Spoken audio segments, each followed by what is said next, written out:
Bonjour, bienvenue au Petit Café de la Cité. Avec Charles et Magali.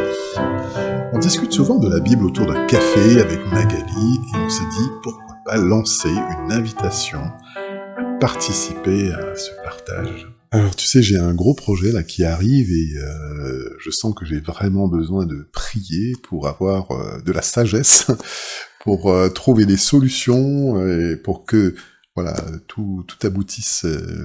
Mais tu sais que moi, il y a quelque chose que je demande régulièrement à Dieu, c'est d'avoir un cœur sage et intelligent. Comme Salomon le lui a demandé c'est dans le livre des Rois au chapitre 3. C'est le verset 9 à 12. Il dit « Accorde donc à ton serviteur un cœur intelligent pour juger ton peuple, pour discerner le bien du mal. » Et au verset 12, Dieu lui dit « Je te donnerai un cœur sage et intelligent. » C'est quand même fabuleux, non ? Oui, je me souviens bien. Et puis, si mes souvenirs sont bons, c'est à la fin de ce chapitre où il y a ce fameux jugement de Salomon, où il va pouvoir discerner à laquelle des deux femmes appartient ce nourrisson. On a toujours besoin de sagesse. Par exemple... je me souviens avec les enfants, quand on avait des discussions et qu'on n'était pas d'accord, il fallait trouver les mots pour que ça ne tourne pas au vinaigre, ou alors tu vas dans une soirée, tu vois quelqu'un avec qui t'étais un peu en froid, et alors est-ce que tu vas l'éviter ? Est-ce que toi en tant que chrétien tu vas dire « Ah bonjour, comment vas-tu ?» etc. Tu veux monter une entreprise, t'as besoin de former une équipe et tu as besoin vraiment de sagesse, concrètement. Oui. Comment choisir les personnes, hein ? Voilà. Écoute, justement, toi, tu as fait une compilation très intéressante des versets du livre des Proverbes, toujours du roi Salomon, dans les chapitres 22 à 31. Et en les regroupant par thème, moi je trouve ça super intéressant parce que ces versets ils font le lien entre la foi et la mise en pratique. Alors on parle pas ici de pratiques religieuses, mais d'appliquer des principes de sagesse dans notre quotidien. Vous vous rappelez, on a pu écouter le portrait de Dieu dans un précédent podcast. Ce qu'on va lire aujourd'hui, ce sont des conseils que toi tu avais intitulé les clés pour une vie heureuse. Moi je trouve que c'est un véritable mode d'emploi, je suis vraiment impressionnée par son actualité. Et ça va très loin dans les détails parce qu'on va voir qu'on parle énormément de sujets. Mais bon, si tu nous lisais le début de ce texte. Ah mais complètement, et je pense que ça me fera même du bien d'écouter avec ceux qui nous écoutent. On a besoin de la sagesse. Elle est toujours prête à s'inviter chez toi. La sagesse, c'est le discernement et le bon sens. Tu augmentes ainsi ton savoir, tu acquiers de l'habileté dans la réflexion, de la prudence. Tu pourras résoudre des énigmes. Enlève de ta vie ce qui la pollue. Une habitude à ne compter que sur soi, refuser ou différer un bienfait à quelqu'un alors que tu le peux. Projeter de faire du mal à quelqu'un que tu ne connais pas ou qui ne t'a rien fait. Ta priorité, c'est de chercher la sagesse. Elle commence avec le respect et la soumission à Dieu. Il faut se confier en lui. Ceux qui le cherchent comprennent tout. C'est pas mal ça. Et l'humilité précède la gloire. C'est connu aussi, c'est pas mal. Ce proverbe. En fait, il dit que la priorité, c'est de chercher la sagesse. Tu as remarqué combien ces dernières années, le métier de coach a pris un essor incroyable. On a des coachings d'entreprise, de développement personnel, c'est pas des mauvaises choses. Hein.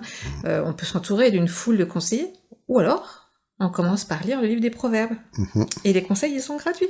Ah, ça c'est intéressant. C'est quand même bien. Mais j'aime bien cette idée que tu trouves, c'est dans l'épître de Jacques, au chapitre 3, au verset 17. Alors il dit « Cette sagesse n'est pas de ce monde, mais elle vient d'en haut. Elle est pure, pacifique, modérée, conciliante, pleine de bienveillance et de bons fruits. » Oui, parce que qui ne recherche pas une vie équilibrée, stable et une vie de succès ? Mais c'est d'abord placer sa confiance en Dieu. Et c'est là, on parlait de la clé d'une vie heureuse, c'est toute l'originalité de ce livre, et aussi de sa radicalité, parce qu'il est dit, c'est pas faire confiance en l'homme, mais en Dieu carrément. On peut aller plus loin. Quand on parle de la clé du bonheur, ça concerne l'usage de la parole. et de ce que tu vas dire, de la manière dont tu vas le dire. Et c'est un thème récurrent dans la Bible. Oui, c'est vrai. La Bible y fait référence dans de nombreux livres. Alors dans le Deutéronome, il y a les psaumes, le livre des Proverbes, et puis dans le Nouveau Testament, tu as l'épître de Jacques au chapitre 3, et il dit que parler a des conséquences bénéfiques ou catastrophiques, et que Dieu a des attentes par rapport à cela. Et ce sujet nous concerne tous. Enfin, comme moi, je suis un peu moins bavarde que toi, je prends moins de risques. Alors j'ai bien dit, ça nous concerne tous, Magali. Mais écoute, je t'invite à lire la suite de ce texte et tu ne prendras aucun risque. Donc sur l'usage de la parole. Utilise ta bouche soigneusement.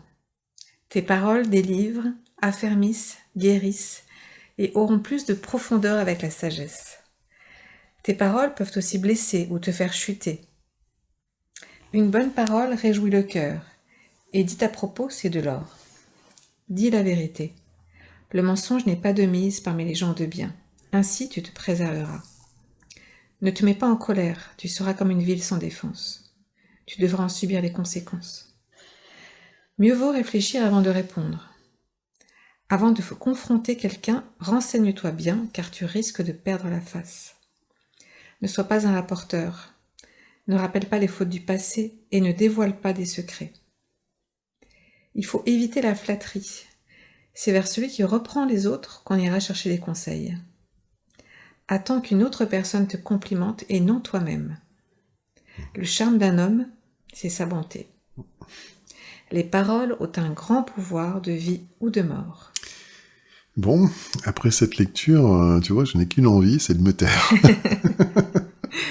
On peut s'encourager les uns les autres à suivre cette voie de la sagesse. Là, il s'agit vraiment de conseils concrets que nous pouvons appliquer maintenant dans nos vies. Bien écoute, on va prendre le temps de méditer tout ça et puis d'essayer de le mettre en pratique jusqu'au prochain épisode. On va parler de travail, de management, d'argent, de relations humaines, de santé, ça va être très riche. À bientôt. À très bientôt.